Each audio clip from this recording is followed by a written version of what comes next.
batin sebagai raja punya niatan buruk, pasti tangan akan bergerak dan kaki akan bergerak menuju kepada hal-hal yang buruk.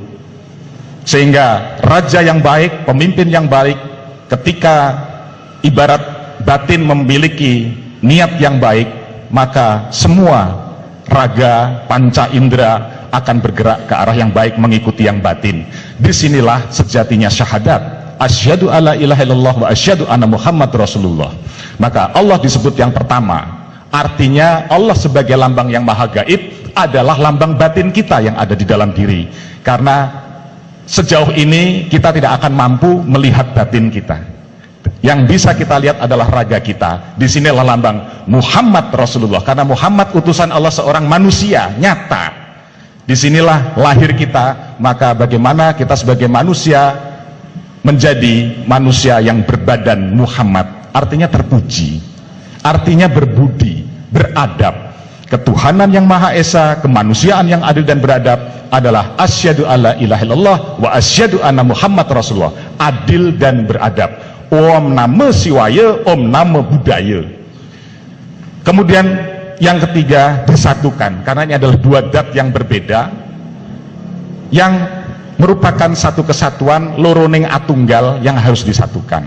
Sehingga kalau tiga ini kuat, maka yang dua akan secara otomatis akan muncul. Disitulah Pancasila. Sehingga bolehlah kita bicara secara idealis tentang bagaimana lepas dari carut marut selama ini.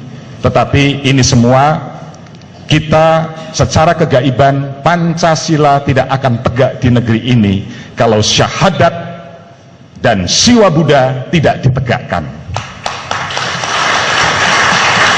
Karena ini wahyu. Maka kenapa lambangnya Garuda Pancasila? Karena Garuda adalah kendaraan Wisnu. Sakti Pancasila itu adalah Dewi Sri. Negeri ini tidak akan ada kemakmuran kalau tidak mampu melaksanakan yang 5 ini. Sehingga semua harus dimulai dari batin, jati diri, yang saya dengar dari Pak Amit Anggawa.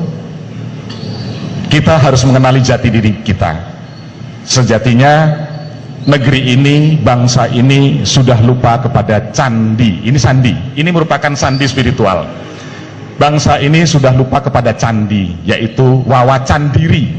Candi adalah wawacan diri, bacaan diri. Bagaimana kita mampu mengenali diri. Kalau kita tidak mampu membaca diri sendiri, maka kita tidak akan tahu sandi. Sandi adalah sandaran diri, sehingga kita tidak akan bisa berserah diri kepada Tuhan. Kita tidak bisa berislam dengan baik. Yang namanya pasrah, yang namanya serah diri, mana mungkin kita bisa melalui jalan yang selamat. Nah, ini fenomena yang terus kami tempuh selama ini dengan melaksanakan petunjuk-petunjuk dari beliau dan Yang Nirarte. Sampai beberapa kali ritual kami laksanakan, kami sampaikan kepada para pedanda di Bali. Waktu itu kami juga tidak punya rekan-rekan di Bali, terus kami berjalan sendiri untuk menyampaikan ada ritual yang harus dilakukan di Tanah Lot misalnya, Guru Piduke. Alhamdulillah terselenggara.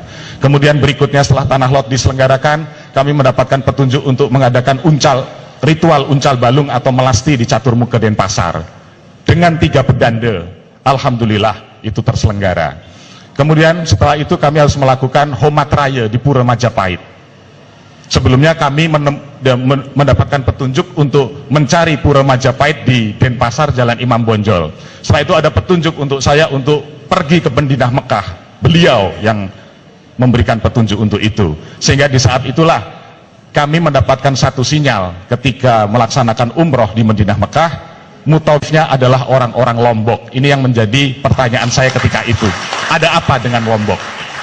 Mutawif adalah pemandu di dalam kita melaksanakan ritual ibadah selama di Madinah Mekah. Ada 5 orang pemandu di dalam rombongan kami, itu semua dari orang Lombok. Saya sempat berpikir, ada apa dengan tugas suci ini? Saya dijudulkan dengan fenomena petunjuk jalannya adalah Lombok, kan gitu. Nah, kurang lebih 2 tahun setelah itu baru saya mendapatkan petunjuk ke Lombok benar, sampai 3 kali ini saya kesini. Ya. Itu pun setelah dari acara Homat Raya di Pura Majapahit, dan kemudian dengan 6 sulinggih, persyaratan beliau dengan 6 sulinggih akhirnya terselenggara.